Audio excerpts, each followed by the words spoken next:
We have breaking news from the NFL. Brandon Aiyuk has requested a trade from the 49ers. According to multiple reports, the two sides have been unable to reach a deal on a long-term contract extension. This after he was fined for skipping mandatory minicamp this offseason. He's entering the final year of his rookie contract, which will pay him just over $14 million on one of the best teams in the league.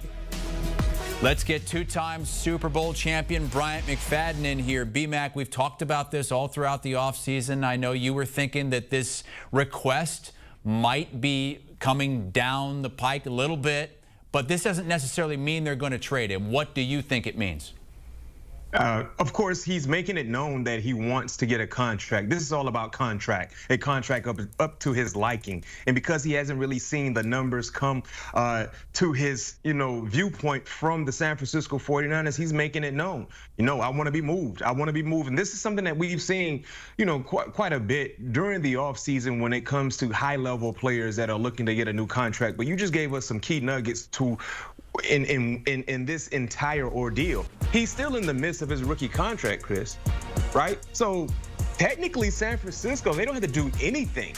Now, I don't foresee Brandon Aiyuk playing for the $14 million that he is supposed to see under his current terms of his contractual agreement.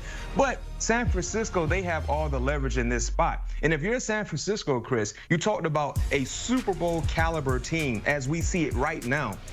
Are you willing to move one of your key components on your offense for something less than what you would like to add to your team?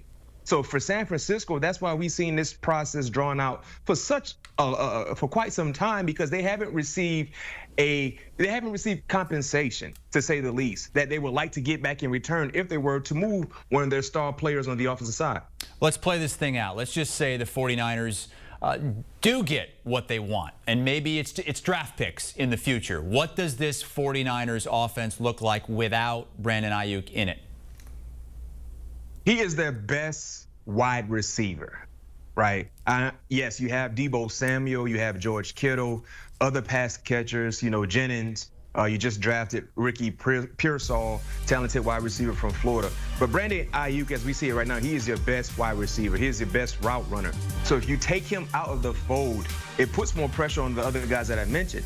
Look at Deebo Samuel. He's been dealing with injuries over the last few seasons. You talk about George Kittle. He's been in and out at times with injuries as well. So you put more pressure on guys like Jennings and Pearsall. So if you're taking Brandon Aiyuk from this offense, I still believe they will be very, very successful, Chris. I'm not saying they won't be a competitive championship-like team, but I like their chances more so with Brandon Aiyuk to get back to a Super Bowl opportunity than without him. What is Brandon Aiyuk worth if you're the 49ers and you're sitting there saying, we need this, this, and this? What are you looking for? And if, let's just say there's a team out there that could use him, what are you willing to give up? Who could use Brandon Aiyuk? Well, to answer your first question, what is Brandon Aiyuk's worth? In the words of Tua Tagovailoa, the market is the market, right? So when you look at the wide receiver market, the market is the market. Is Brandon Aiyuk in the same neighborhood of a Justin Jefferson? No, he's not, right? But if you look at the more recent wide receiver deals, they're kind of in the same neighborhood, even though Justin Jefferson is the highest paid wide receiver in the National Football League. You look at some of the more recent deals that we've seen throughout this offseason. Amon-Ra St. Brown, A.J. Brown. You look at Smitty with the Eagles as well. We've seen so many high-level wide receivers get paid top dollar. So if you're Brandon Aiyuk, you want to be in that $30 million neighborhood per year, per year salary, $30 million. So for San Francisco, can you do that? Can you find a way to make that happen based on some of the money that you allocated on other areas of your offensive team? So I don't know. That's the market. And Brandon Aiyuk is standing firm on the market. Now to your second question, who could use Brandon Aiyuk? Quite a few teams. I'll throw Kansas City into the mix. I'll throw the Washington Commanders in the mix. Clearly, the Pittsburgh Steelers, they've been a team that has been kind of associated with Brandon Aiyuk the entire ordeal with him trying to get a new deal. So, of course, the Steelers and maybe the Buffalo Bills. But at what cost? That's the big question, Chris. At what cost? Because if it was doable, I believe Pittsburgh would have already made a move to try to go get Brandon Aiyuk. But clearly, it hasn't been doable because the asking price has to be super high for San Francisco, knowing that he's a big component to what they do.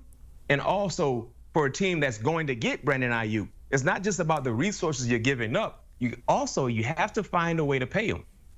Our Jonathan Jones confirming the news that Brandon Aiyuk has formally requested a trade from the 49ers. Bryant McFadden with us here, although he does say pump the brakes a little bit, that the 49ers probably won't trade him anyway, because if they haven't gotten what they wanted so far, chances are that's not going to happen. Now, the Niners will start on Monday Night Football this year. Week 2, they'll be on CBS against the Minnesota Vikings. Our coverage begins Week 1, September the 8th on CBS and Paramount Plus.